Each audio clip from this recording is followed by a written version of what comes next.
Hello, hello. So I just went back on I'm trying to fix this issue I have with not being able to like present your chart, like show your actual chart and then have my face in like, oh, where's my hand so red? Weird. But yeah, have my face like in a little window. But we're just gonna have to deal with it. So I'll show your chart. I did figure out kind of a way, but it was just a little bit weird to have the background. I can show you. No, this one was the best. So yeah, it's one way, but it's like I'm staying in the way of. I guess I can just put that down, which doesn't change anything. But yeah. So anyways, very interesting chart we're dealing with here. I'll just kind of leave this without my face for a little bit. This is exactly how it was before, but I can't figure out how to have the chart in a spot where my face and where I'm not blocking it. So sorry like this. So anyways, looking at this, we see over here Aquarius rising. Very similar chart to my girlfriend's actually, because you guys are both Scorpio Sun, Aries Moon, and she also has her Eris conjunct her Aries Moon. You do too. Very interesting. And you have your Sun in Scorpio conjunct Pluto. Super intense placement. I have a really good friend who has that. And Venus not too far away in Scorpio. And then we've got some Libra energy. We got the Mercury retrograde natally in Libra. And then there's Mars in Libra too. So this is exactly, my girlfriend has the same thing. This is kind of crazy.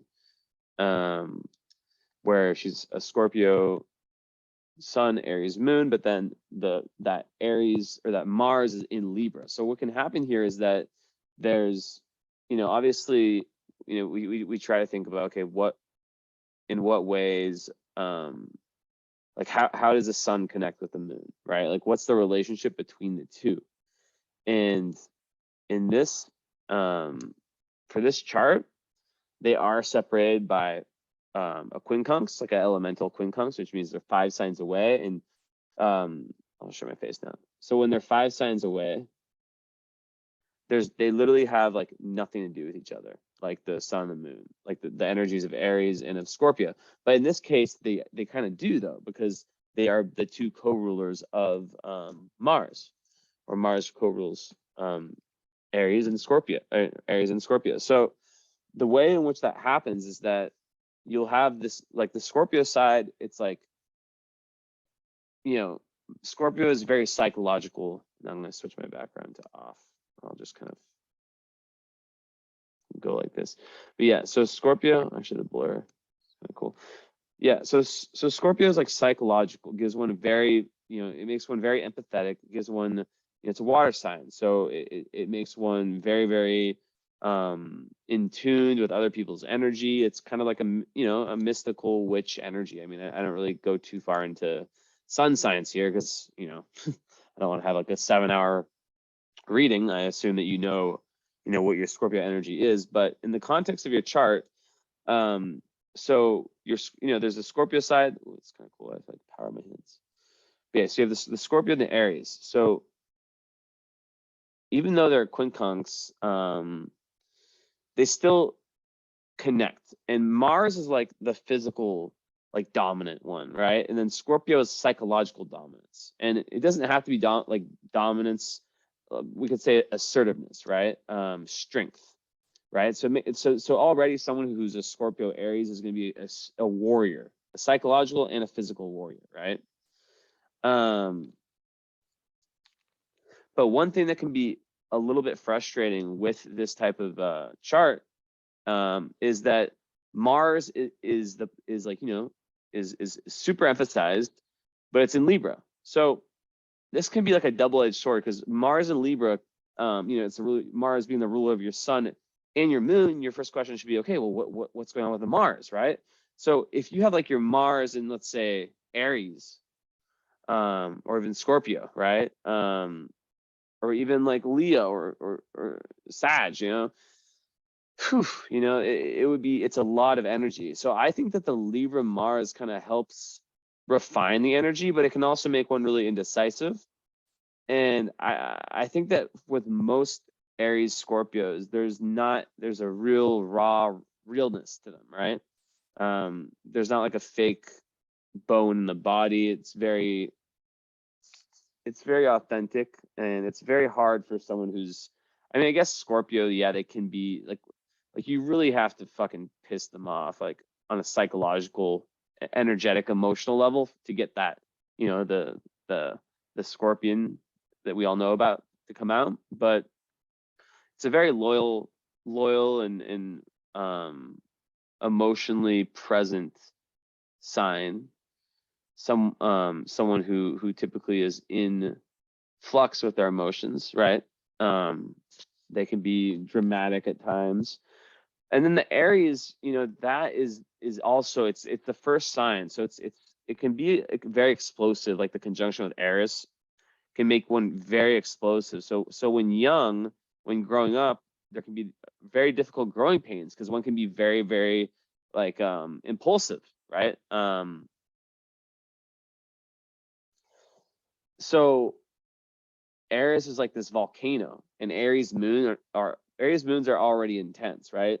But when you have Eris on it, it's just like, and then the Scorpio is super sensitive, right? So it's like, imagine the Scorpio part can be set off by like little things. Let's say like a little, if it's in the context of like a relationship, right? Let's say like it's like a little thing that the partner does. The Scorpio can be set off easily because they're so sensitive, and they really understand the emotional undercurrents, right? They feel the emotional undercurrents, like they can like sense stuff, super intuitive. And the Aries conjunct Eris, the moon is your instinct, right? So the moon is like your emotions, but it's also like your instinct. So it's like your go-to, like under stress and just in general in everyday life. So when the moon is in Aries, it's the go-to, is just like boom. It's not think, do. It's all about doing. So yeah, there can be with Eris, you know, it can be like, imagine like something happens, the sensitive that you know, maybe a lot of other signs wouldn't be like annoyed by or whatever, but the sensitive Scorpio gets, you know, feels it, and then that Aries moon, boom, quick action. I'm not saying like boom, but you know, just like a quick action, quick confrontation. It can be very confrontational. So at its lowest, Aries moon can be like a bully, but obviously, you know, you coming to me, I do my best to not look into like my clients' lives like before I do the reading. Like I don't look at any photos. I really try to like not do that. That's why, yeah, I don't really like go so much on this Instagram in terms of like looking at people's feeds. Like I'll add like a client like after I do the reading. I mean, yeah, that's how I prefer it, because I don't want things like, I want it to be objective. But yeah, so there can be these explosions, and this can lead. So anger is one thing that definitely has to be looked after, right? No, where'd that grid go?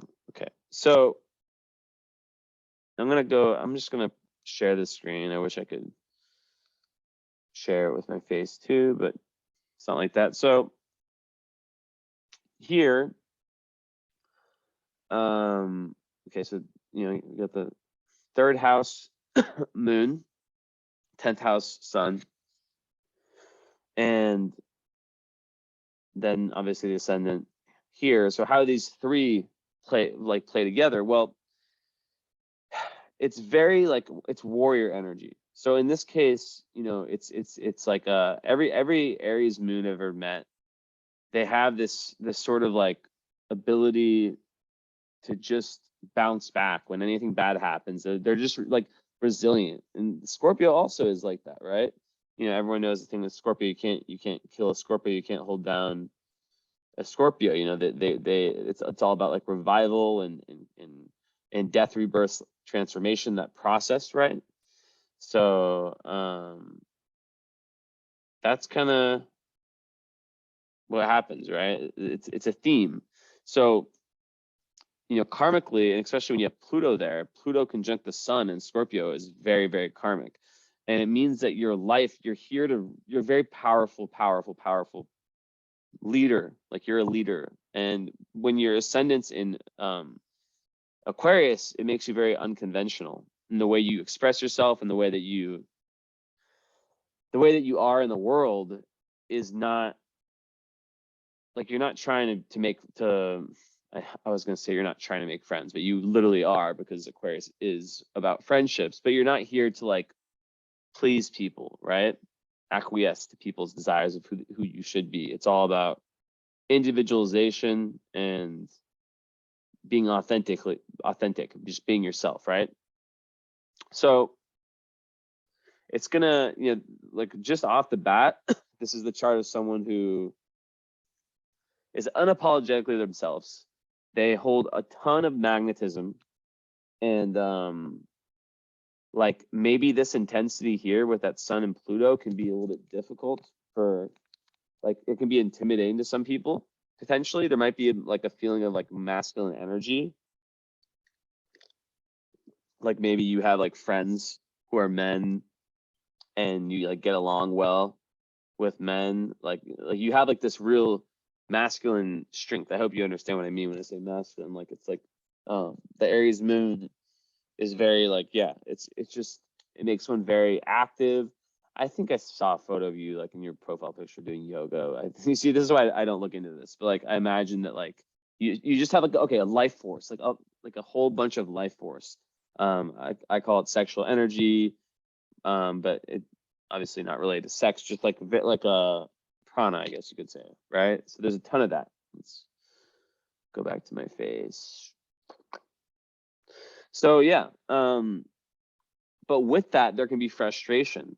And when you have Pluto on the sun in Scorpio, the life is very, very, and especially Mercury retrograde in Libra natally, there's a lot of self-analysis, right? There's a lot of thinking of kind of being inside your own head. And there's this real back and forth energy. And it's okay, yeah. So it's an opposition between your moon and your Mars. And this is a very big theme of this whole reading, is you have these Libra components in your chart, including your South Node. I'm starting to get like allergies from cat fur. It's weird. Usually don't get them. I'm all scratchy.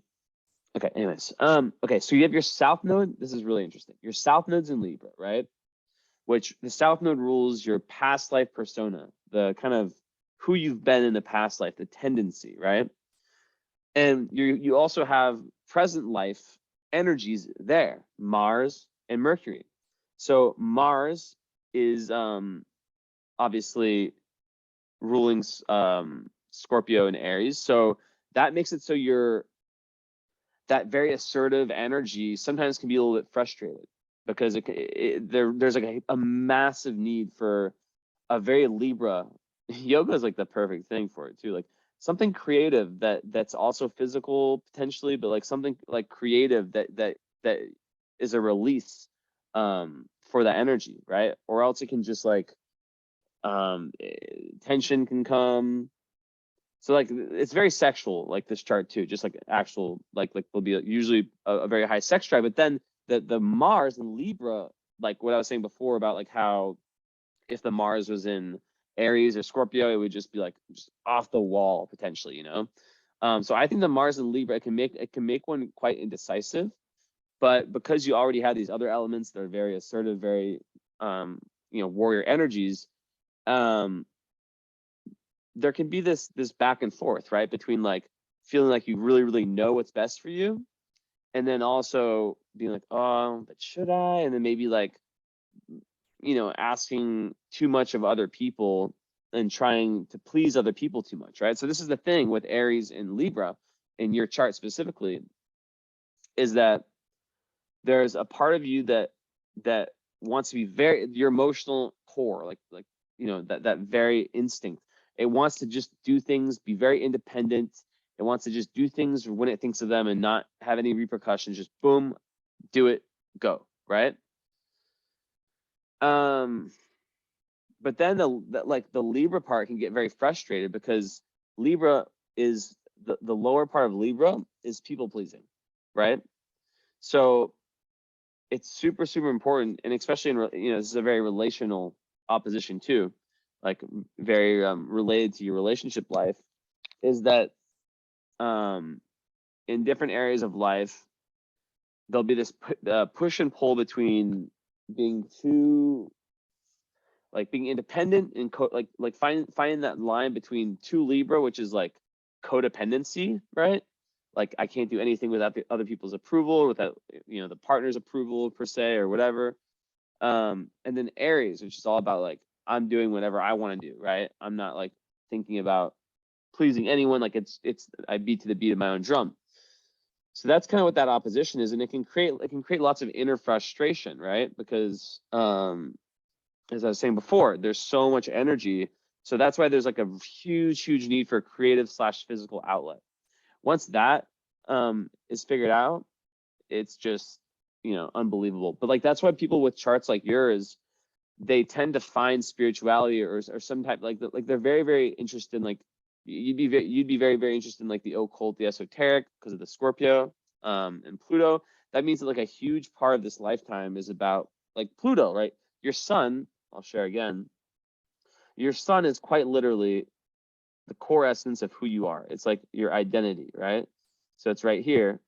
And to have Pluto 1 degree away from your sun, Pluto is about death, rebirth, transformation, right? And that's what Scorpio is already about, but this is just making you like a ultra Scorpio, right? And so I would imagine that this moon, which, like I said before, can get one, especially when young, into some trouble, into some like very like impulsive behavior. This would actually be the impetus to your spiritual development, right? Because the different situations that you get yourself in, and also it's very action oriented, it's very dynamic. So, but yeah, with that said, Sun with Pluto on it, they're leaders, you know, they're people who are really in this lifetime trying to truly evolve. And when you have it in the 10th house, Sun in the 10th house, that's a major omen, right? The 10th house is about public. It's about public responsibility. It's about your dharma, what you're here to do, like your physical mission in the external world. I'm gonna be right back. I'm gonna keep talking while I get a bottle of water. So that's extremely important. You know, whatever house your sun is in is like very important, and talks a lot about basically like, yeah, like where you're meant to shine in this lifetime. So when it's in that house, it's telling us a lot. It's telling us that you're meant to be a leader, that leadership, you know, will probably come quite easily to you, and that, you know, when you do figure out like what you're really here to do, that is, it's where you feel at home. It's where you feel like there's a natural like 10th house sun, 10th house is Capricorn, right? So there's a natural kind of ambition to this individual, a real desire to accomplish, right? So and then the midheaven, so this gets very interesting, right? Well, actually, before I go in the midheaven, well, I'll say really briefly that, and it relates to your ascendant. The midheaven's in the 11th house, and your ascendant and Uranus is in the 11th house, which is the chart ruler, right?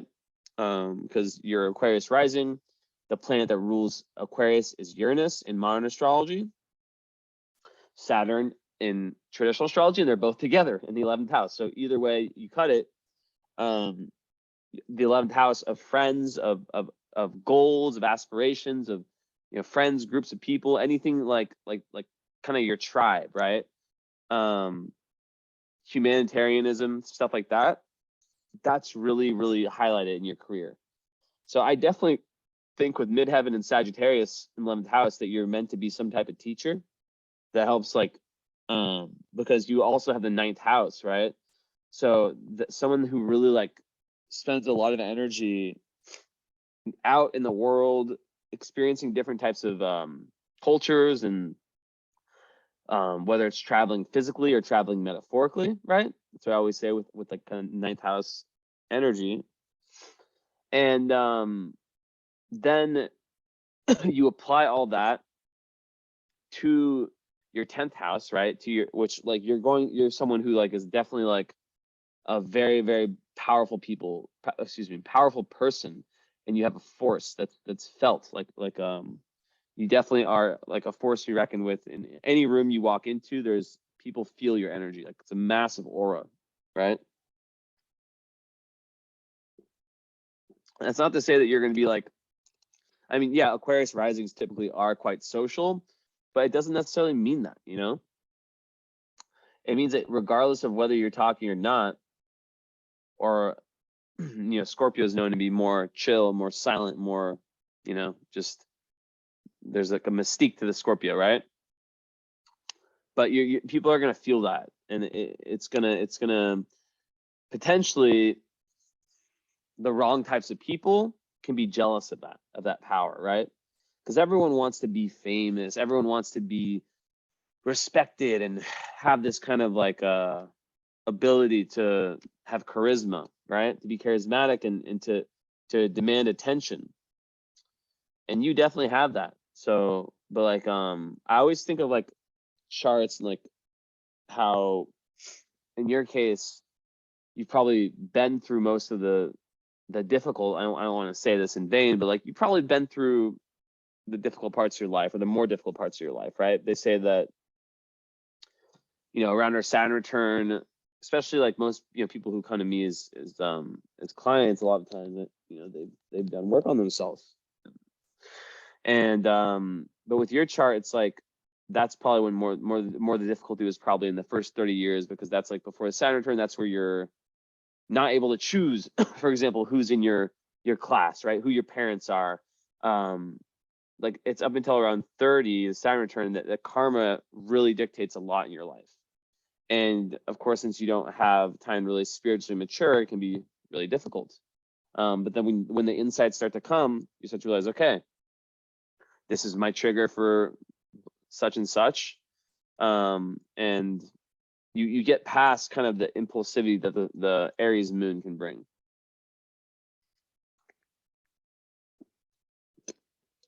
And what's amazing with that is that then it gets channeled into something much better, right? It gets channeled into a spiritual warrior, and it connects with the sun in Scorpio. And it's like this person who can like have this amazing warrior spirit and endurance and get through any of life's tests. And you have this beautiful omen in your chart, this conjunction of Jupiter and the moon. This is great for intuition, great for insight, great for philosophy.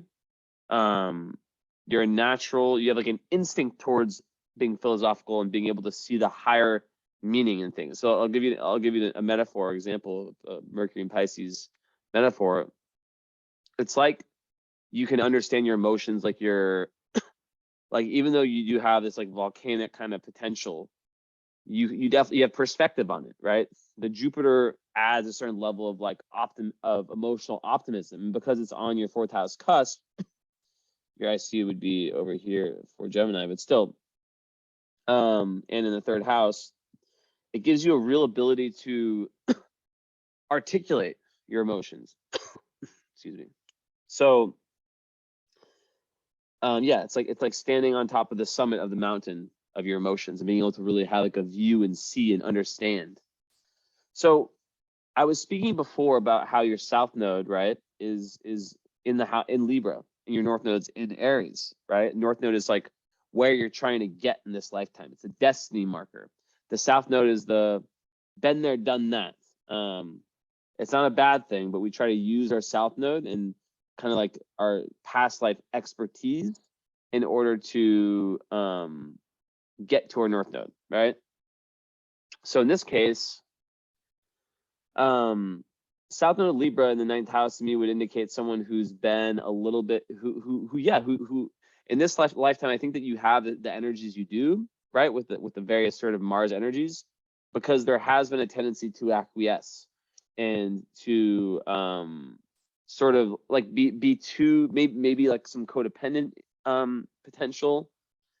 I'm not saying that that's something that exists within you now, but less, it's on the 7th house, the 9th house. So maybe like in terms of like your beliefs, right? And your thought processes. If the South Node of the 9th house in the 9th house has to do with what we believe in, the truths we subscribe to, and Libra, the shadow of Libra is like being too much like too easily, like not looking into things deep enough on your own, right? So that could be like the past life tendency where there's like kind of blindly believing different things and taking them to be truth. In this lifetime, you have these piercing, you know, your soul's in this incarnation with this real like nose for truth, right? 3rd house moon makes someone very intelligent also, right? And someone who's able to kind of sift through information with the Jupiter there and see what's the BS and what's not. And then the Scorpio sun has a great, you know, it has the built-in lie detector BS meter also.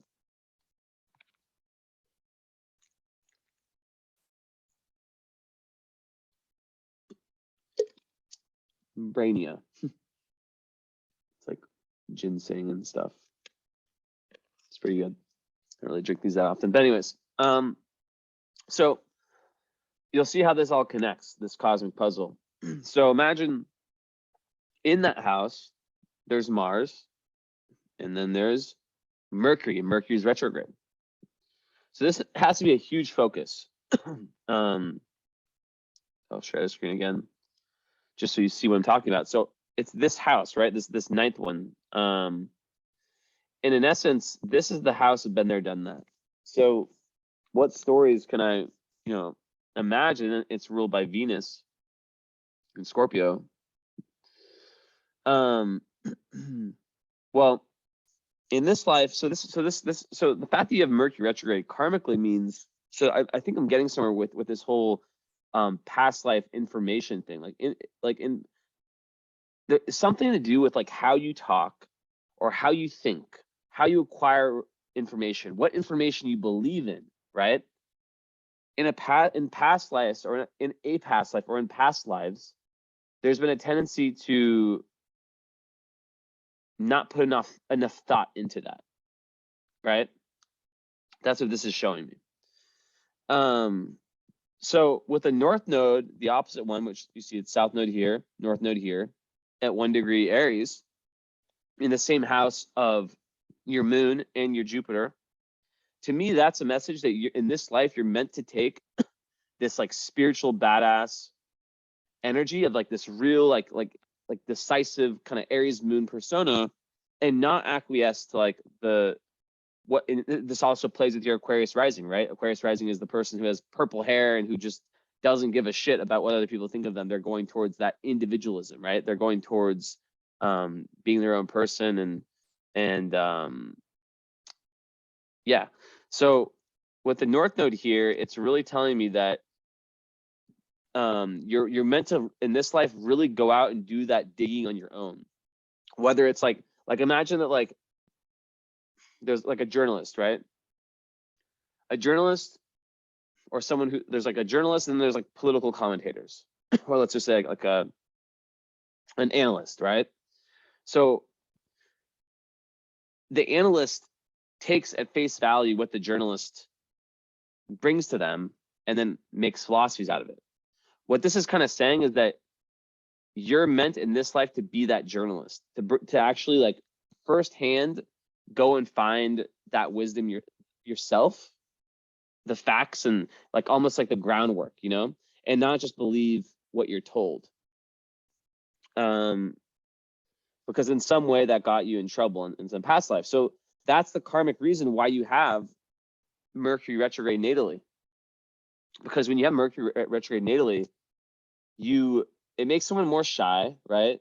So even though you have these other indicators that would not be very shy, well, this is actually going to help you, because like I said before, this combination can be very explosive of the Aries down here with the Scorpio, right? It can be very vindicative, and the fact that your Aries is in Mars, and then your Mercury in retrograde is in Mars, it's going to make you really think twice before acting, which can be, like I said, it can be good and it can be bad, right? But with the Mercury retrograde, a lot of it is about like you're spending time within your own head. Like the Mercury is like speaking and thinking. So when it's retrograde, it means it's more inward. So we're actually, like having the, has it started yet? I think it starts, what's the date? Where's my phone? Basically, but what I was saying is like when there's actual Mercury retrogrades, people that have natal Mercury retrograde, like you, they tend to feel more at ease, right? Like it's like they're not, because it's like, your natural position. So let's see if it started yet. I don't think it started yet. I think it starts in like a few days. But yeah, it hasn't started yet. But anyways, so, but yeah, as I was saying before, the karma here is like pushing that thought process within and making you really think about, like, how do I speak? What's the way I want to come off? What's the way I want to think? What, like, so being very, very like thoughtful about that, and yeah, it can definitely create shyness. But the point is that there's been either like in past lives an a tendency to like overly speak or to underspeak. And with what I'm getting at in your chart, it's definitely the underspeak, like speaking, like underspeak of your truth, like to not speak your truth enough, to not go with what your gut tells you, and to kind of like acquiesce to someone else's overall philosophy of life, or someone else's way of being, way of speaking, way of kind of seeing everything. So in this life, it's like go within, figure out new ways to kind of to think, and what, like, for example, like what thoughts are necessary, right? Like what thoughts that I have are necessary, which ones are helpful, like what does this way of thinking do for me? These are like questions that one would ask themselves that has like Mercury retrograde, right? So yeah, so that one's very interesting, how that connects, because your moon, there's gonna be the seesaw between like doing for me and doing for other. And in this life, it's not saying completely disregard relationships, completely disregard this and that, but you've had a tendency to really go towards relationships in past lives, and potentially to cling on to the relationships too much, for your identity, right? For determining your identity and determining who you are, right? You are part of this couple, right? This system, this system of two. And this life, it's about going, and even though you do have your Venus in Scorpio, right, which we'll talk about shortly, but it's about doing things because you feel them, going off your own intuitive hunches, right? And creating a career, which is like, the apex of your chart is like, the midheaven, or it's very close to the midheavens in 10th house is that sun Scorpio, which, in a different house system would be a 9th house sun. But you see, this astrology has a way of working itself out, regardless of what house system you use. I've always seen it kind of speaks, it still works, because like in the other house system, your midheaven would be here, so this would, your sun would be in the 9th house, but we still have these planets in the 9th house. So yeah, but anyways, so yeah, finding one's power. I believe that we have the charts we do, like different aspects of the charts we do. I think it's all karma, right? So it's all like, let's say, like I had this person someone was in Cosmos, my Cosmos meeting last weekend. 1 second. And they kept referring to how they don't have very much water in their chart. but they had all these amazing like intuitive insights. And I was like, I'm a Pisces, but I don't really like I'm very sensitive, but I don't really like, being vulnerable and the whole emotions, like expressing emotions, stuff like that. So I was like, I feel like for me, and I've heard this, other people kind of express the same thing, and I've read and different people talk about this, that I believe that I'm a Pisces because of that very reason.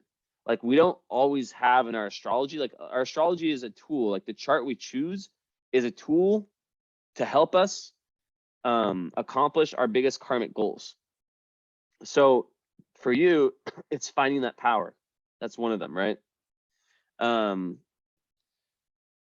that inner force, that inner root, that the inner foundations for which you can then just boom, like, and Aries being the first sign and being where your North Node is going, it's asking you to think less and to do more, right? To not overthink things. Even though you do have your Mercury retrograde, which is very karmic, but that, around the age, you're past your Saturn return, so you're well into the age where, like, this is, it gets a lot easier, right? It's Mercury retrograde. It takes time to deal with. So there's tons of energies in your chart. And you got the follow up, so we'll definitely talk about all these things. And there's like some energies that are very, very assertive, and some energies that are very like kind of pull backish. So I imagine that you probably, being a water fire person, you probably go back and forth between the two, between so like introverted and extroverted. You probably have like real social needs, being an Aquarius rising and all that. And it showed even more in your 11th house, the fact that you have Saturn and Uranus there, right? But to finish what I was saying before, like, you'll have like very like extroverted needs and then very introverted needs. And it's about making both of them work, having a life where, you can fulfill both of these. And also, like, with the third house being highlighted here, that's a house of communication, right? So, you could be a really excellent writer too. That's one other thing I want to add in there, or like public speaker, someone who, with the North Node there is meant to speak their truth, right? Who's meant to like help other people find power after they find it within themselves, and they create a life that just, like, I guess, shows this, then being able to help other people with that, which the whole teacher can take many different, like, I would say I'm a teacher, like with like my Instagram stuff. So it's like it takes many different forms. I guess I'd say teacher of wisdom, midheaven and Sag, of higher wisdom. And yeah, so in this life, it's like definitely you can be a little bit more selfish, and a quest to become assertive and self-empowered. So really, like, if you look at the highest energy of Aries moon, that's what you're trying to really be like, right? Because, like, yeah, in the past lives, there's like definitely some real indecisiveness. And when you're indecisive, you can have all of the talent in the world, you can have like all the best intentions in the world, but if you're indecisive, it doesn't go anywhere. Aries is all about do. It doesn't think twice. If you like, I have a friend who's like a double Aries, and it just like, he just does. There's not like a thought of like, should I do this or not? It's just like, do it, think about it later, which can get you into trouble. But, and that's where the opposition comes in between Aries, having the Libra as your South Node and having these two planets there. It means that you're always going to still, in some way, be considering how this is going to affect other, right? How your actions are going to affect the other. But it's about, in this life, moving away from allowing like that very thing affect your decisions. Of course there's extremes, right? But like, let's say, for example, you're in a relationship, you're not in love, but it's like the right thing to do, kind of, it's like the traditional relationship, but like the fire and the love isn't really there. Like the person with a bunch of Libra, they may stay in something they don't want. That doesn't like light their fire, which Aries is literally like the first fire sign. It's like the most fiery sign there is. just to make the parents happy, just to not upset the other person, but then they're not making themselves happy. And that's the whole essence of this, right? So, yeah, like there's like definitely a past like tendency to always consider, you know, what others are thinking first and not what you're thinking, what you're wanting.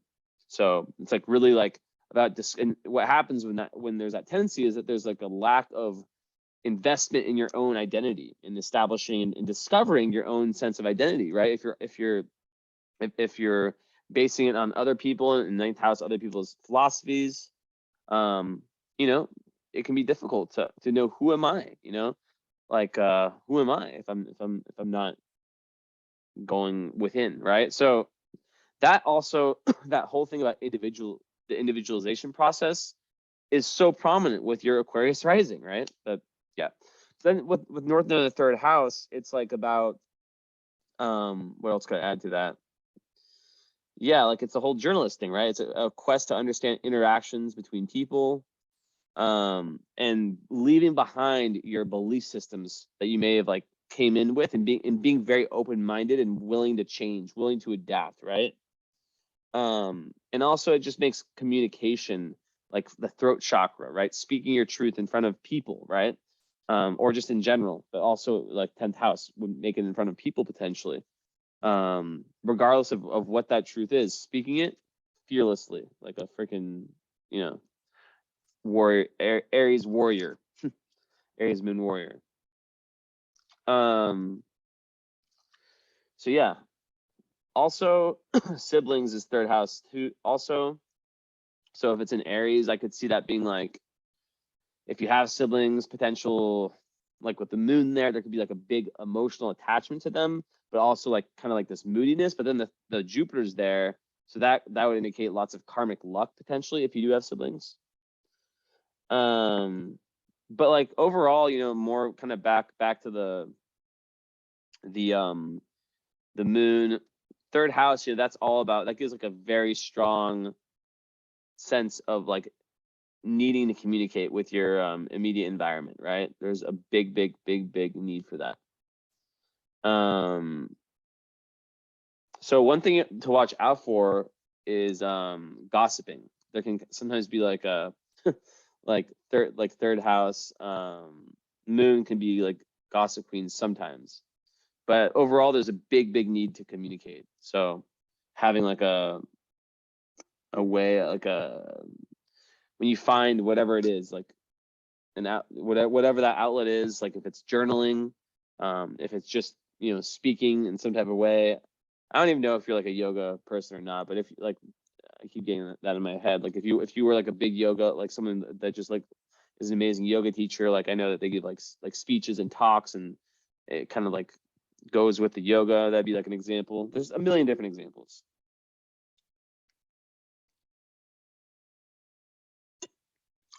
So yeah, I would say that the Aquarius, it's actually like, wow, it's an exact sextile with your moon. So that is awesome, and that's helping that process. So sextile is like a smooth flow. So there's a very smooth flow between how you present yourself, your outer personality, which is your ascendant, and your moon. So people that have this type of aspect, they almost like wear their emotions on their sleeves. Like people understand, even though you're a Scorpio, which will make you more mysterious, right? And the Scorpio with the Pluto might create the kind of energy. I'm gonna like flash the chart. I know it's good to have the chart. It's like the Scorpio Pluto might make some people intimidated by you, but and make you a very powerful individual who's like really trying to like go through this like deep shadow work in this lifetime, right? You're really here to conquer some like some intense shadow. And let me see if it's anything with the nodes and Pluto.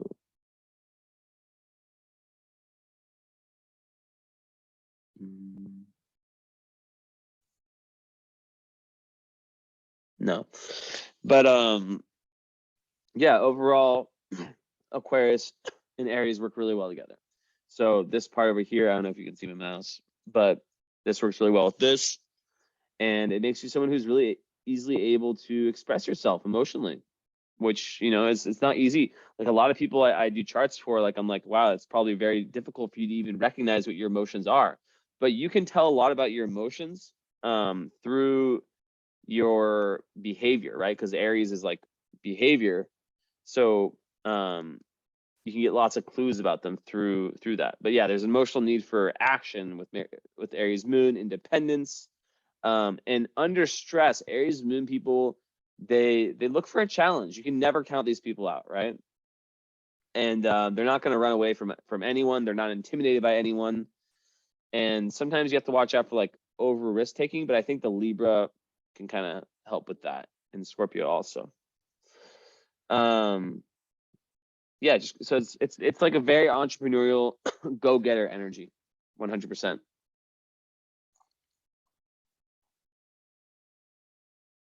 So good. I love the passion fruit taste. Okay. Okay, aspects of the moon. We talked about the Mars, talked about this. Okay, moon trine Saturn can give you some balance to your emotions, and also Uranus. So yeah, it can make one, I guess, like consistent. As I like that one for you. It can make one kind of consistent when it comes to kind of your emotions and emotional maturity, also patience. So that's really, really good for someone that has an Aries moon. It kind of like can stabilize, make one quite stable, actually. So very interesting. Very, very loyal too, which already being a Scorpio, that's something that's going to highlight.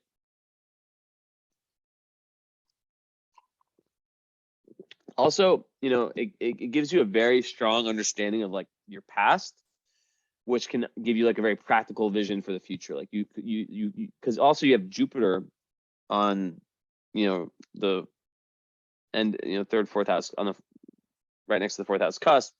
So that will tend to like give quite a good childhood a lot of the time. I mean, you do have this quincunx, right? So between the sun and the moon. So sometimes that could indicate like a discord between, like, I always say the sun and the moon, it's like your parents. It's like if you have to sum up the relation, like what you've learned from each parent, they might not be exactly in line like they would if you had like a trine or a sextile with the sun and moon. But I wouldn't say, because, you know, maybe there's a divorce, maybe they're not together, but it's not like, they're definitely probably quite different. But, you know, Jupiter here would indicate that there's probably quite an expansive childhood. And, you know, you typically Jupiter in this position means like, yeah, positive childhood. But also I'm seeing something else that is just like, in astrology is beautiful. We get like these different clues in different parts of the chart, right? So here, the fact that you have Jupiter retrograde, that backs up what I said before about the past life tendency of believing without going and doing the research yourself, and how in this life you're really, really meant to go deep into your own independent of others' philosophies and visions and wisdom and what guiding principles for your life, right? So with your Mars, there's gonna be in the ninth house, you'd probably be someone who loves traveling. You'd probably be someone who has like an actively seeks out adventures and actively seeks out being with people from different cultures. So yeah, there's like this big quest to explore the higher meaning of life, right? And also I want to say another interesting thing about Mars here in Libra, it can get a bad rep because it can be very indecisive, but in a chart like yours, you have that assertive streak. So it's at its highest. I said before, like it's very creative.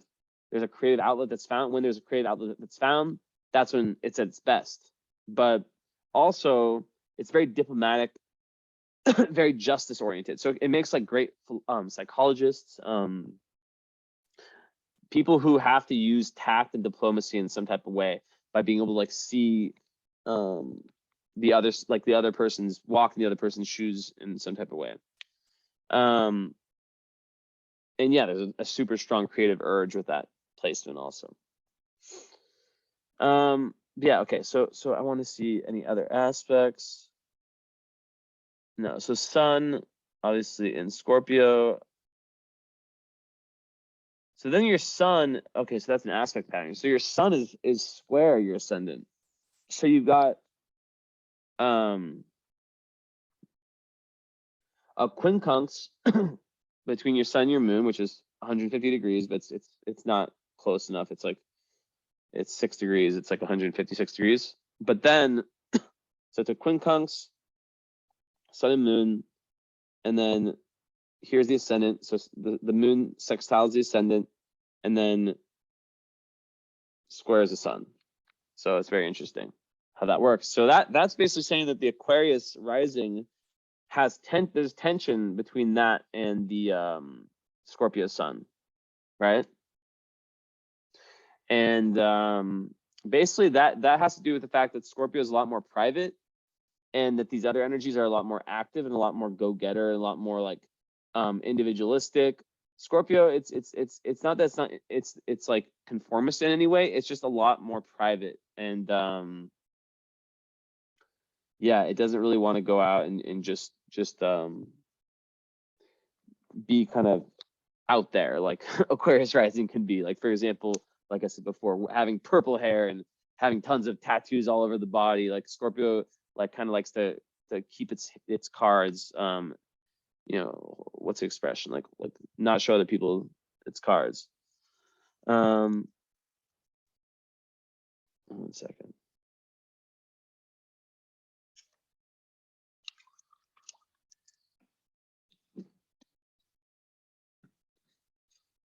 So yeah, it's very interesting how this works, and it's so similar to my girlfriend's chart. It's like I don't want to like, you know, speak about I don't want to like think about, like, I don't want to like confound the two, right?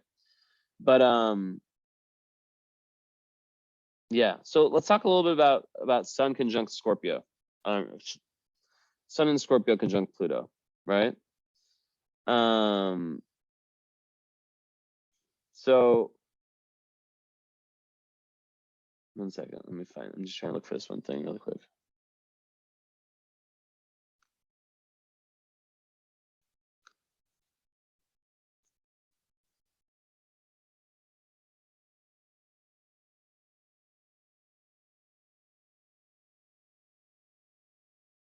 Okay.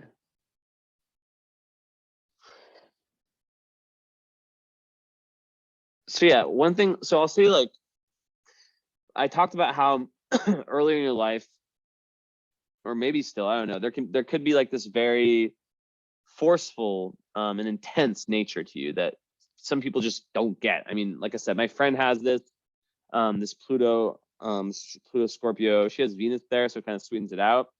But it makes a really like it makes one like you're definitely super philosophical, and there can be with the Mercury retrograde this very like intense internal debate, right? So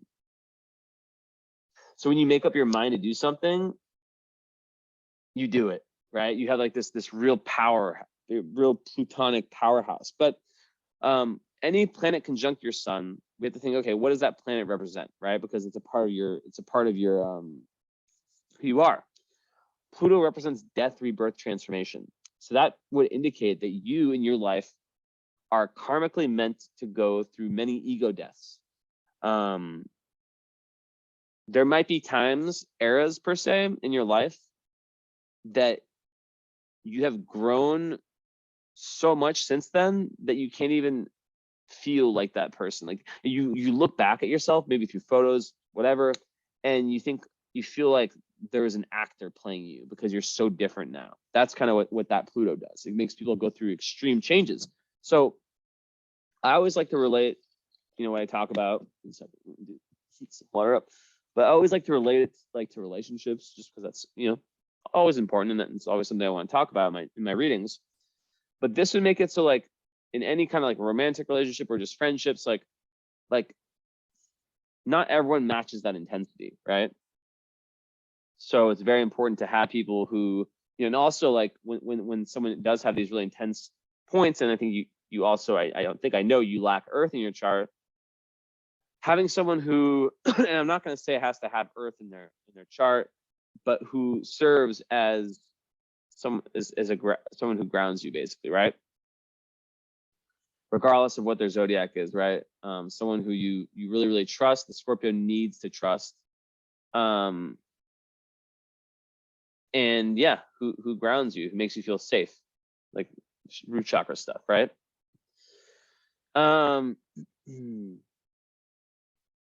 So what else can I say about this? So yeah, it's all about applying this really intense nature on, and having goals like in very socially constructive ways, right? Ways that are for the better of humanity.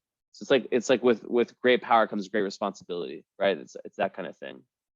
But sometimes, I would imagine that you probably, like earlier in life, even though you do have this Libra energy that can kind of like maybe even push some of this away, but it can make someone come off as a hothead or be a hothead when they have these alignments you do in your chart. But they learn to harness the energy, then becomes like a mega strength, right?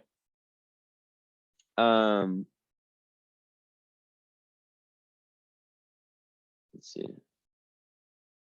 So I just see like the person that has this is having this real like ability to just like look at people and just like stare through them. And yeah, it's very, very intense, and makes someone who's definitely been through a lot, regardless of like, what family they came from and what their childhood is like. It's like there's definitely this like this your life is about spiritual growth. It's about real deep spiritual growth. So yeah, very, very important. And I'm trying to find one thing.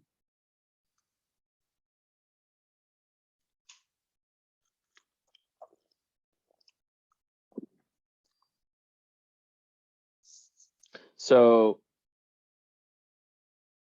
yeah, there's also another aspect of the Pluto and Sun. It's like you can be very, very powerful and very influential, but also be subject to powerful forces acting on you, right? So it tends to create lots of like dramatic and life-changing relationships, right? And I already talked about how ambitious it is, so much willpower, the ability to like probe deep into any kind of like, if anything you want to research or learn about, you can just like go super intense and just like learn whatever. But yeah, it can be a little bit overbearing at times for others, right? And people can be jealous of the willpower and the ability to just be, yeah, like I said before, right? So yeah, because you project yourself in such a strong manner, like with this like this aura, right? It can make some people feel unsettled. Like for example, like like let's say like someone who's not ready for it, they can feel like you're just like staring into their soul, like penetrate. You have like this penetrating nature, which some like person could potentially be like, oh, it comes off as like forceful, like too much interfering. So it's like it's understanding that. And I think this is like where like having like your Mercury retrograde native people, what I've noticed about them is that they're so self-aware. Like they tend to have because they spend so much time like sometimes overthinking, right? About like thinking, but a lot of times overthinking about like their thoughts and their in their way of speaking and blah blah blah. That they have this great understanding of themselves of themselves, right? And yeah, it's very important. So it's like when it's like being able to use that and figure out how, okay, maybe if I'm being too intense, how to not freak people out or whatever, because yeah, that energy can be very intense. Also, it's very private. Privacy is super important for people that have this. And I talked about how, being able to read people, get like, it's like, it doesn't, you don't like to waste time. Like with this alignment, it's like not liking to waste time. Just like, let's get to the bottom of this shit. Let's skip the bullshit, that kind of energy, right? No games.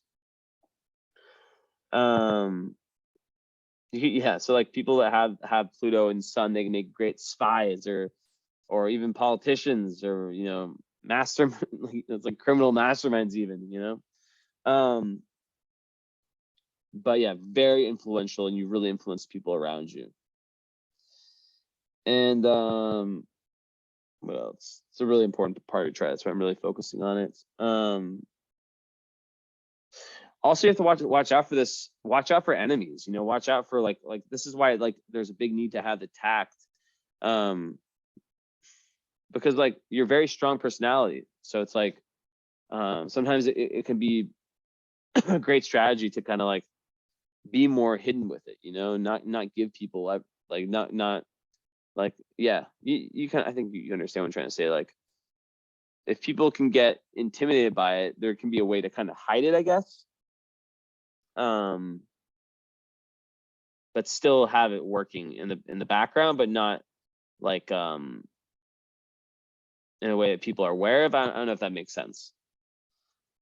But yeah, besides this, what else have I left out? So yeah, you have to watch out for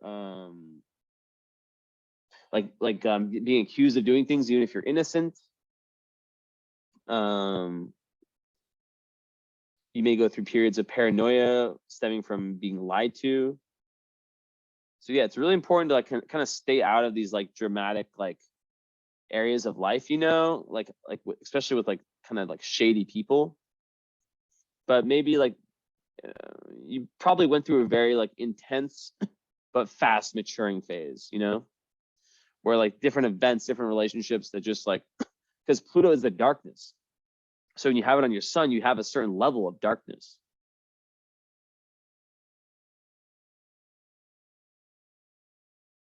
Okay, I was gonna check if it was on this really, really dark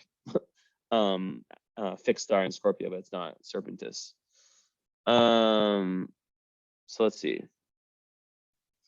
So yeah, it's important to come in touch with the like shadow, with the dark side of life. And let's see. Watching out for like, power struggles and manipulation, stuff like that. So just staying honest, Also like watching out for like addictions, like drug addictions and anything like not good, like that, to try to like stuttered, to try to keep balance, I guess. Some people that have this, it can be so much intense energy that they can start to like rely on substances to like give them balance. And yeah, like when there's setbacks in life, there can like be this withdrawal and this push towards like self-analysis, which is shown by that Mercury retrograde also. And then after, so it's like, imagine like really intense thing happens, the Aries moon also pushes that forward, like situationship, whatever situation happens, and then the dust settles, and then that's when there's that self-analysis that comes in. And then after that, that's the death, rebirth, and transformation. That's kind of how it works, the process. Really interesting. And also you get lots of power from like the occult, esoteric. These are things that come very easily to someone with this placement. And they have to, like, you'll have this like frequent trips to the underworld, right? To your own personal underworld world. But the thing is that your potency, your power returns very quickly. You're very regenerative, with being the Scorpio. And self-respect and selflessness together can lead to great power and influence, even fame potentially. So like being selfless and yeah, and also just like not allowing anything that may have happened earlier in life to kind of like bring shame, just because this is all part of the karma. It's a very intense one to have Pluto there. So besides that,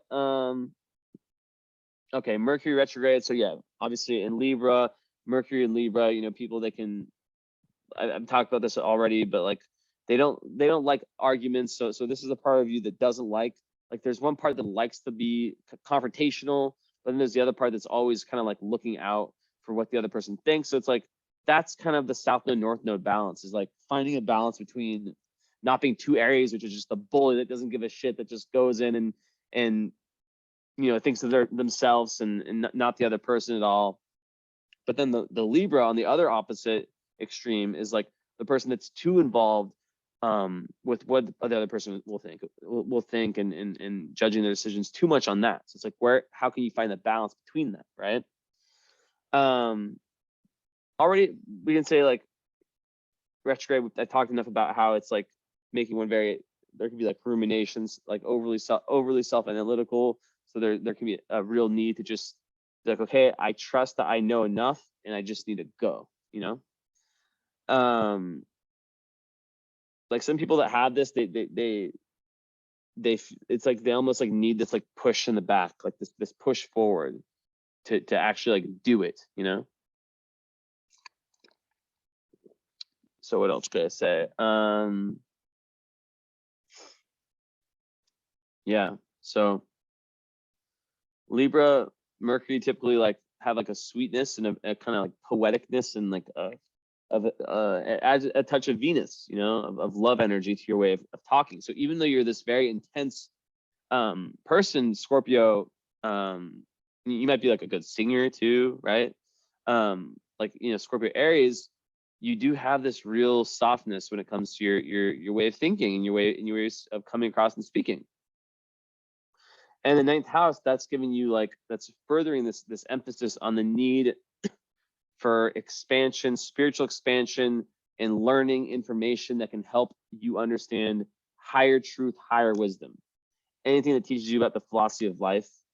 And like I said, foreign cultures, religion, stuff like that, whatever it is, that gets you kind of like out and experiencing different things. And let's see. Okay, and you have trine with Chiron, and that could indicate someone who, through their words, is able to heal other people. Very beautiful. Opposite Jupiter, which is Jupiter in Aries, and that, every opposition between Aries and Libra is kind of similar. It's like your Jupiter in Aries is this it's this very freedom-loving, spontaneous seeker of truth, if you want to call it that, right? Where there's this real potential to be this like spiritual like leader that's very philosophical and Jupiter in Aries, it makes that Aries, that independent streak even bigger. So this opposition speaks once again to that versus the need to kind of think things over and always analyze both sides, because Jupiter Aries likes to just fucking go. It doesn't want to like have to like consider everything so much, because by the time you're done considering, you may have missed your opportunity already, right? So that's like a big thing, is balancing out. This is how karma is shown in birth charts, right? How we see karma. It's like we think about the opposite signs, right? The axes. There's 6 of them, and let's do something while talking. And when we see one highlighted in the natal chart, we know that that's something that has likely been, in some respect, a struggle in past lives. And in this life, it's like, how can they figure out how? One second.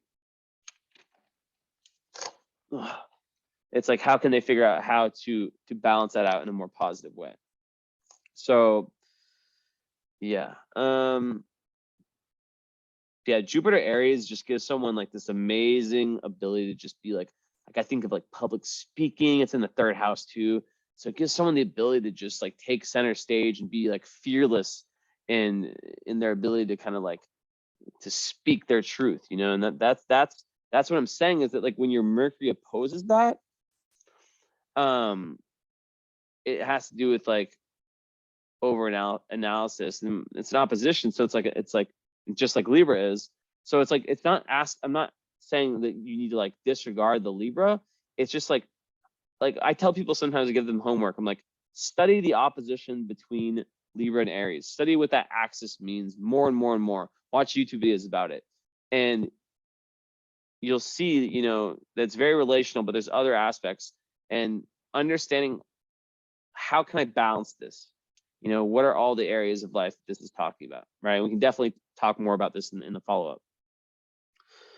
So, okay, so love, love, love. So Venus in Scorpio, and is it unaspected? It's unaspected. Beautiful. And then Mars, okay. Interesting. So, okay, so Venus in Scorpio, in the 10th house, basically like it channels some of that scorpionic energy in like love life. You could say like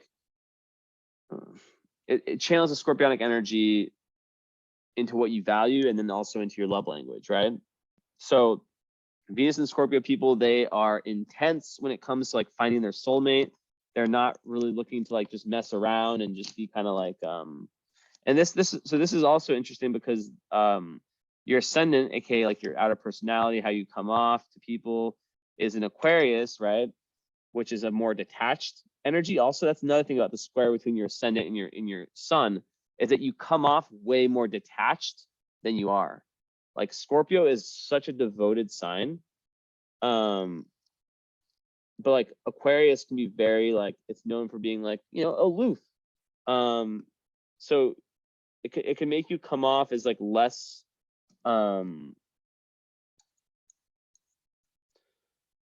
this I guess the better way of saying what I'm trying to say is that the Scorpio can be a little bit hidden. And it can be like, it can make you seem like less devoted, or willing to kind of like, you know, settle down and really come together with someone else and form this deep partnership, which is what that you really are. And that's what the energy here with Venus and Scorpio really wants.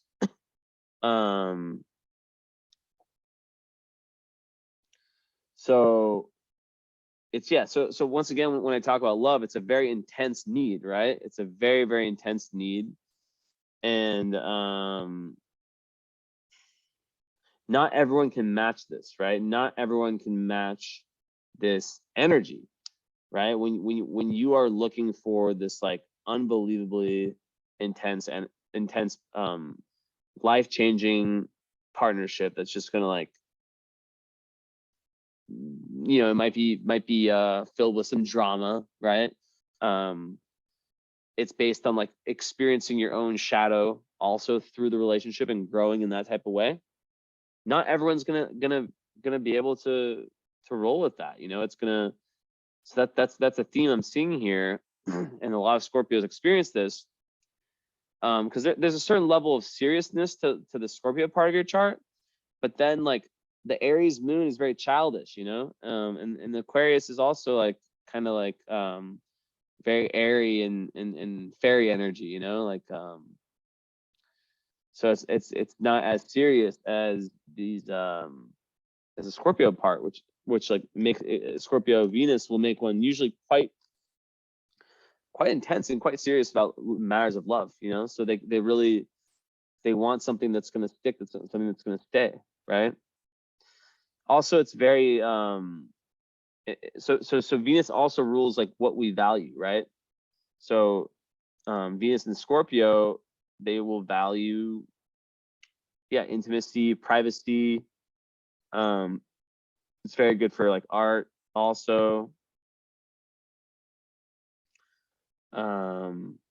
Loyalty, you know, they want loyalty, and they give that, you know, you give that, so you expect that in anyone you're going to be dealing with, right? And also it gives you more intuitive potential, or like skills. And yeah, very confident also, like, so that can make one, you know, makes people very attracted to you, this real magnetism and confidence that you put out there. What else can I say? Yeah, very magnetic.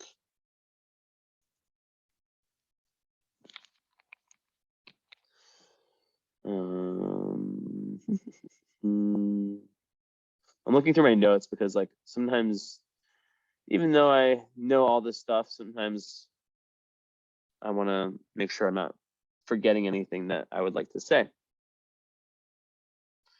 Okay, yeah. This is the thing. So the best partner for someone with love and with Venus and Scorpio is someone who is strong both mentally, emotionally, and sexually. Someone who won't bend easily to your will and who will be inspired rather than dismayed by the amped up sexuality that's part and parcel of who you are. In parentheses, a partner without a healthy libido will likely fall by the wayside soon enough.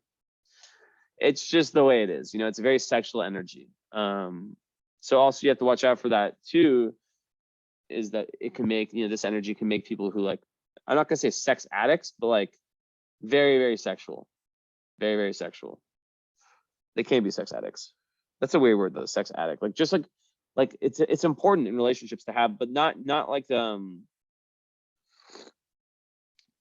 Scorpio sex is like tantra and like that real deep type of intimacy.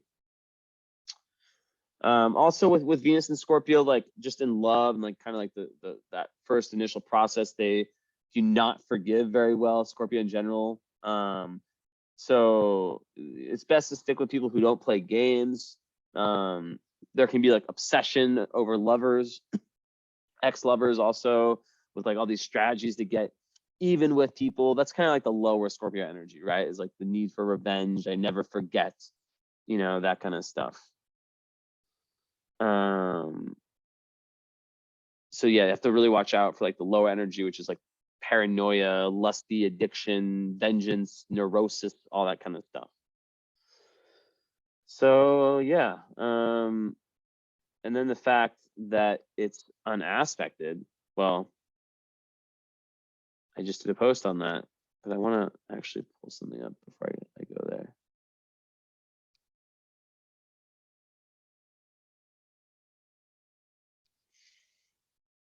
Matcha.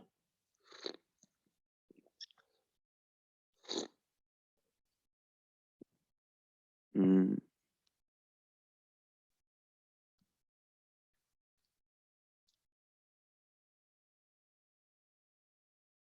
One second.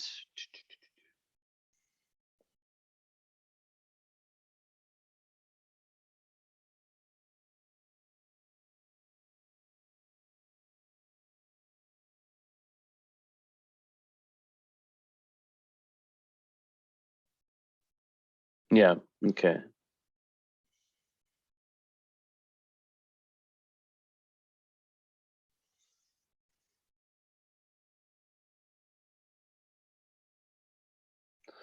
So yeah, I guess you could say like with unaspected Venus, where it's not like an unaspected planet, it's not being like, I always say in my readings, it's like if the president had no Senate and the president of the US had like no Senate, no House of Representatives, just pure monarchy, right? No checks and balances.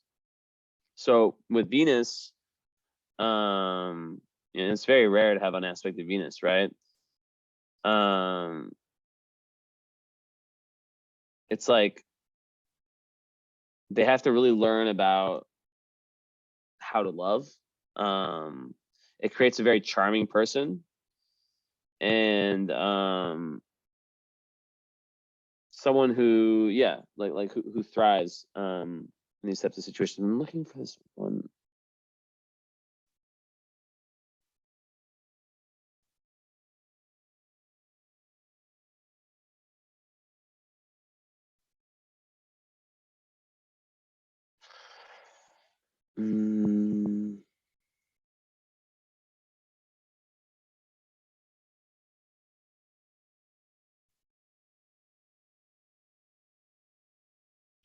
I would say so. So with Venus, yeah. See, this is why I was looking for this. With unaspected Venus, I think when it comes to like the arts or creativity, I think that it's like this like rocket where you're just like you're not held back by anything, right? So a lot of people that have unaspected Venuses have like a career track that's like in something to do with like style, fashion. I don't even know, something that has to do with like Venusian, some Venusian. but they can really in relationships like expect a ton from their partners, which is also in line with like the Scorpio Venus, right? And it makes them very, very popular, right? Lots of friends and acquaintances. But like there can be like, oh yeah, now I'm remembering stuff from what I wrote in my Instagram post.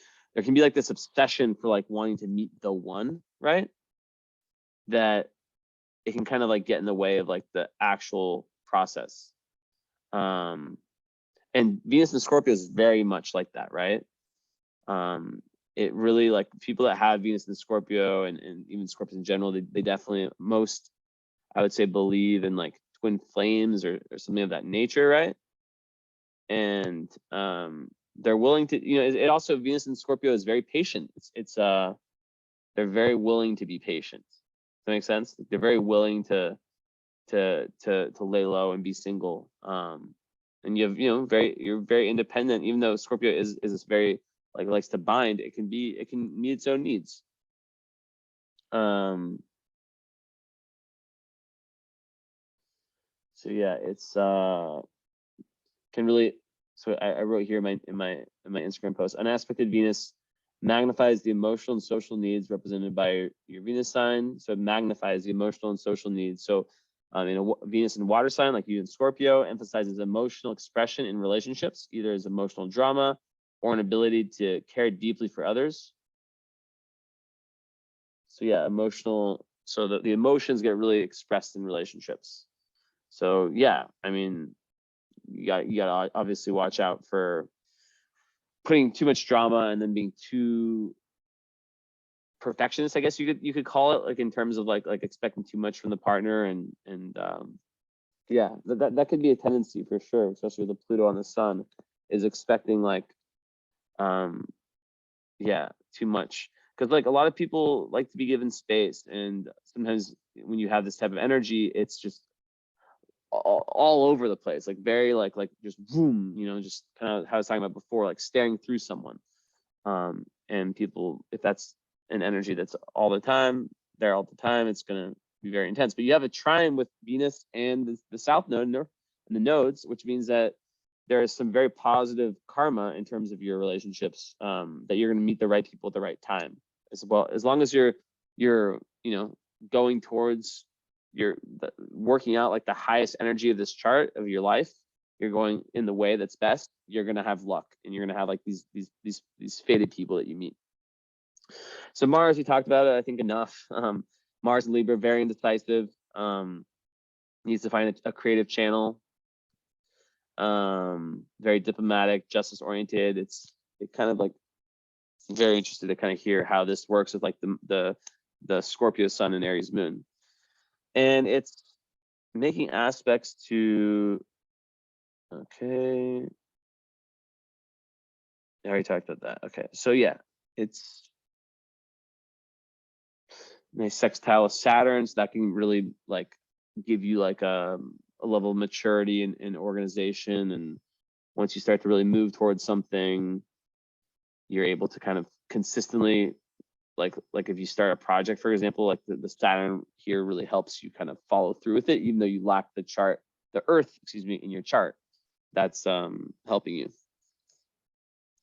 All right, Jupiter. So Jupiter in Aries, what can we say about that I haven't said? Super leadership energy, and yeah, in the third house, it expands speech, it expands thought. So you attract good fortune when you take the lead and inspire others in your life. When you know, in terms of your opinions and your beliefs, when you are very, very like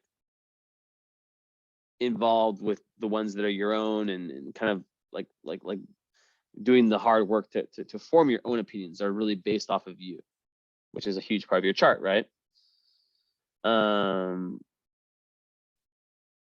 Okay, so that's that. So, and then in terms of, okay.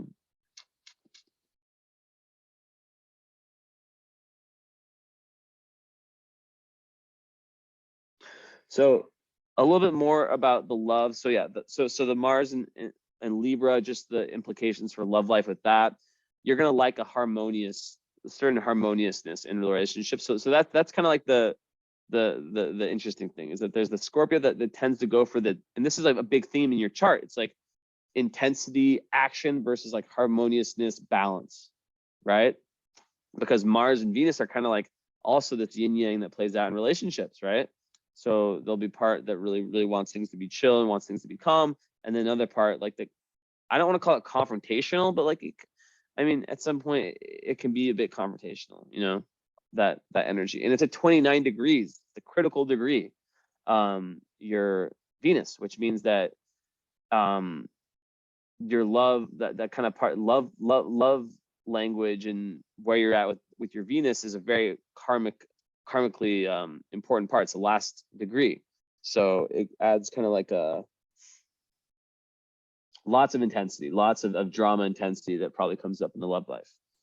Okay, so now we're just gonna fill in with all the outer planets. I've talked about a lot of them already. So okay, obviously you have Saturn in the 11th with Uranus there. So that to me is saying that you at the same time, and then the 11th house is ruled by Sag, Jupiter. So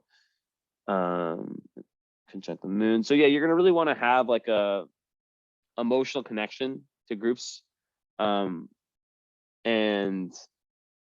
you're gonna want to be a part of groups of people, friendships, or like friend groups, excuse me, and then also like associations, like that really play a role in like your humanitarian beliefs, like your true beliefs, like what you really are here to do. Like the groups have to kind of like resemble that. Also, Uranus there is going to make it so they'll be very unique. You'll probably surround yourself with kind of like more eccentric, unusual types of people, and you may appear to be the odd one out in groups. And yeah, it's very good for leadership too. And then Saturn in 11th house, that's the ultimate energy of someone who would rather have a few really good friends than a lot of medium friends, right? So that actually makes one quite shy in groups, even though you have all this other energy that's like extremely powerful. Saturn, it makes them quite shy, but around you pass your Saturn return, so that's when things really open up. A lot of people I met with this placement, they tend to like have more trouble finding their like tribe, their like real group of like spiritual friends, like friends that they like really deeply like connect with on that level, until like after the Saturn return. Like it gets like a lot easier after like 30, 20 and a half, 30. And they carefully select their friendships. So yeah, it kind of it can create someone who, yeah, it can be a little bit restricted in terms of like who they let in. So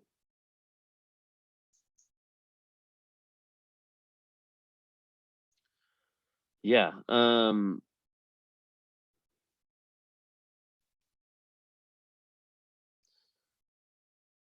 guess I can just go around the houses real quick. So okay, so Pisces in the second house, cusp, that can make one feel quite confused about money matters. And with Neptune being in the 12th house, that's a very spiritual placement. And I think that just relates it's like a need to really value the esoteric, the spiritual side of life. And I think that's what you do. So then third house, we talked about that enough. It has Aries. It's just speaking your truth, finding the power and that real, authority in your speech and committing yourself to really being one with that throat chakra and the truest expression. Taurus ruling the fourth, that creates kind of a stable, it makes one kind of like a stable and committed family member. And yeah, really valuing the home and the family, and kind of like an earthiness to matters, to home matters. So then Gemini ruling the 5th, that that's a very creative energy. It can make one kind of like a trickster, someone who just likes to play. And yeah, it's very like fun energy. And Chiron's there. So actually Chiron in Gemini, that could actually, in its retrograde, that can speak to wounding, like early wounding around that very thing, the throat chakra that I was talking about before, around like speaking your truth. Maybe early in life, there was like some energy that kind of came at you and that made you, maybe it was a person or a message that you received from your environment that made you like, because okay, here's the thing. People that have Mercury retrograde, they're usually very, very smart, but sometimes they don't test well. They have like a very different learning style, right? So a lot of them can internalize the thought of like, oh, I'm stupid, or oh, I'm not enough, like because they just like don't learn the same as every other kid. So then that can lead to this Chiron and Gemini, which can make one like really, really shy and make one fear like being made fun of, or fear like speaking up because they think they're going to be wrong. So your creative expression with Chiron in the 5th house could have been really wounded in early life, right? Sometimes like it could have to do with like someone preventing you from like having fun and really just being a child and like being like kind of just out there and doing whatever you want. So in Gemini, yeah, it can make someone who doesn't trust their own thought processes, right? We've talked about that. They can fear communication with others. There can have been like some type of communication problems as a child, but then you grow into yourself, you learn about it, and you can tap into like universal spiritual creative ideas and really be someone that can be like a teacher, like I was saying before, and use your voice to help humanity in your own way. So Cancer ruling the 6th, that's just like saying how you like to take care of loved ones on a daily basis. And how there's a certain comfort and safety to your routine that you enjoy, and your part of fortune's in there too. And that's just kind of doubling down on how like organization and having like a very nice routine, there's like kind of that's like joy for you, like joy equates to that, also to being of service in the 6th house, right? So when you're of service, it's very, very good. And then yeah, like when you're of service and nourishing yourself and others, you'll really feel a lot of happiness. So Leo on the descendant, with Black Moon Lilith there, I would say that's like, you'll probably Black Moon Lilith. Let's talk about Leo first. So Leo, that make you a very enthusiastic, generous partner. Really like yeah, there's like that Scorpio energy, but also really liking to have fun and looking for someone who who you can have fun with, who you can kind of let that inner child out with. So yeah, you can get really bored easily if the relationships like lack that romance and that fun. And also typically like one of the things here is that you might really require a ton of attention, and maybe it might be like too much attention, because Black Moon Lilith is like kind of it's like our self-defeating behavior into the 7th house. So that would be that you're like the dark side of your personality might come out in relationships. And in Leo, a lot of times it can be that you might feel like you're the one that's always giving and not getting anything in return, but it's actually like not that. But also with Leo, Black Moon Lilith, I think of that in the 7th house is like being a little bit potentially, even though you do have all this South Node, in Libra, there can be like some selfishness, too much like a need for attention in relationships. So 8th house is ruled by Virgo, so that makes one like to have like clarity when it comes to shared resources, and yeah, kind of like this stability and organization when it comes to like exploring like the other realms and spiritual and teaching and stuff like that. Vertex in 8th house, that just speaks to like the doorway to higher awareness being through like these deep and intense relationship experiences. and you'll come off as quite perfection. Yeah, it could also speak to like some perfectionist tendencies in relationships that have been influenced or that I've spoken about. So Libra, we can talk more about all these in the follow-up too. Libra ruling the ninth, just basically like someone who likes to travel with their partner, and yeah, who's kind of looking for like egalitarian types of philosophies, I guess you could say. And obviously we talked about your South Node being there and all this Mars and Mercury. I'll just show the chart one more time. So then, actually, no. So, okay, so then Scorpio ruling the 10th house, that just speaks how you really want to make a contribution in your career, how you have this intense need for some type of recognition, and you really want to dig deep in your professional life, and like anything like a research, but you know, stuff like that, research where you're really having to transform yourself through that, through within your relationships, or within your career, can be very, very important and powerful. Careers that also aid in the transformation. Like psychology would be the best example I can think of for healing. I talked about the 10th house with all its planets, Sun, Pluto in the 10th. It's just like, you know, someone who's meant to really make a big mark on the world, right? A powerful leader in whatever career you choose. Yeah, so it's really saying that you're meant to really like, and I do have my Pluto book. Let me go get that. I always read out of that. But yeah, you're really meant to make your mark like in the realm of career. And let's see here.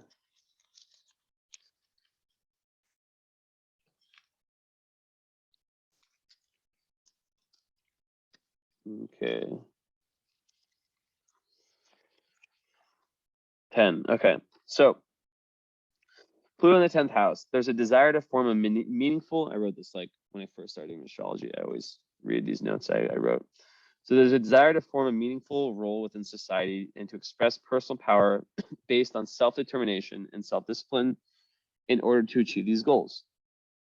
There could be potential past life memories where they felt defeated by the system, or a sense of mistreatment from others as they may have been judged as lacking in some way. The central issue is to accept responsibility for your actions and to therefore begin to mature emotionally and psychologically. The skipped step from a past life was in the public domain, and this now represents the avenue of greatest growth. So accepting your thoughts, desires, and actions are an accumulation of your own karma is a huge thing. So learning to place our own power within ourselves as opposed to outside of it, and acting as victims of circumstances is not the right way to go. Let me reread that. So learning to place our power within ourselves as opposed to outside of it,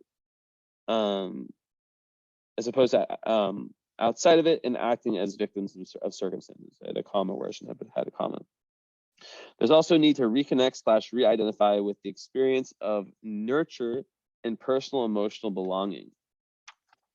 So yeah, kind of goes a little bit deeper with what I was saying, and with the 10th house sun, you know, it's your dharma is extremely important, the fulfillment of that.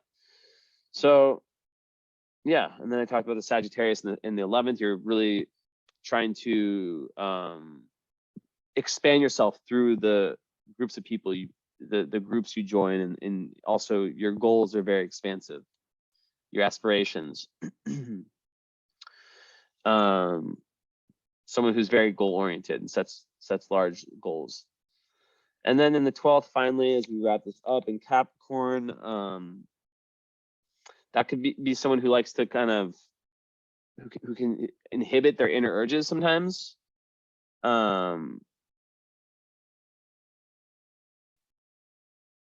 Yeah, it can create some kind of like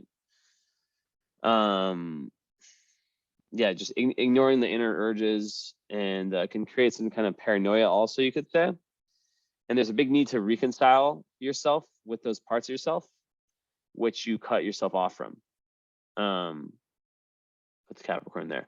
And yeah, Neptune in the 12th basically is just like, that's gives you this like amazing connection to like the collective unconscious. And you can also sometimes feel overwhelmed by the undercurrents of the world. It's very psychic. Like Neptune in the 12th is where it's the best place you can have Neptune. It's where it's meant to be.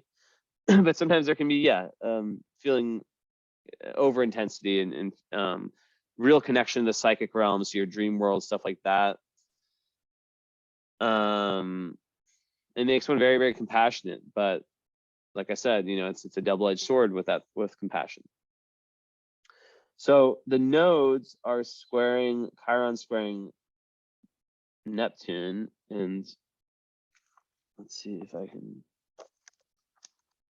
So I think that's definitely pointing more to what I was saying before about how like something in the past life really led you the wrong way in terms of like your spirituality, and there's definitely like a skip step around that. And this life, you're in the situation you're in to be able to really truly figure out, like find things for yourself and to not be like confused or led astray. And that's kind of what that square with Neptune is showing, is that and it's in the 12th house for that very reason, because it's really putting you in touch with these very deep spiritual forces. I don't even know what I'm trying to say. It's putting you in touch with like, the collective unconscious, your imagination, like you're connected, like when you meditate, it's you have this real ability. It's like very open third eye energy, and that is great for the purpose of your chart and figuring everything out in this chart. Anyways, so yeah, we'll look forward to the follow-up to kind of see if there's anything that needs to get more pieced together. Oh, I forgot to add one more thing about love, is that you have Juno, the asteroid of marriage, like kind of like what you look for in like a real deep partnership, in Aquarius in the first house. And that to me is indicating that you will also really, really want someone who is, maybe there's like this shared beliefs, shared goals, shared kind of like a intellectual connection, I guess. And also someone who gives you like, it's interesting, right? Because you really want freedom. Like Juno Aquarius really wants freedom. So that goes like to be your own person within a relationship, and to not like feel too like, like kind of how the Scorpio brings the people together. And sometimes, so like there's definitely this push, this kind of like almost opposite forces playing out in relationships, right? One that really wants to be free, and that wants to, like the Aries moon and the Aquarius, right? It's like it wants to be free, it wants to do its own thing. But then there's other parts of you that are way more kind of like not clingy, but just like really want to be super close and not have that distance in that space. So curious how that plays out. And also Juno and Aquarius, can be very rebellious if they don't get that space that they're looking for in relationships, and they can be quite against like the traditional relationship. And the first house, you may feel more able to kind of be yourself when you're in like a supportive relationship. So yeah, but also it's like wanting to have, it kind of goes with the Aries energy, the Aries move. Like you definitely have this emotional need to be independent, to do your own thing, to try this, try that. So it can't be a relationship. There can't be a relationship that like gets in the way of that. So that's kind of what that is. All right, well, that's about it. So I will end this recording. Definitely, most people watch these like a lot. There's a lot that went on in this reading, and we'll piece it all together when we do the follow-up. So let me know when you want to schedule that, when you're ready. Besides that, thank you so much, and I will talk to you later. Ciao, ciao.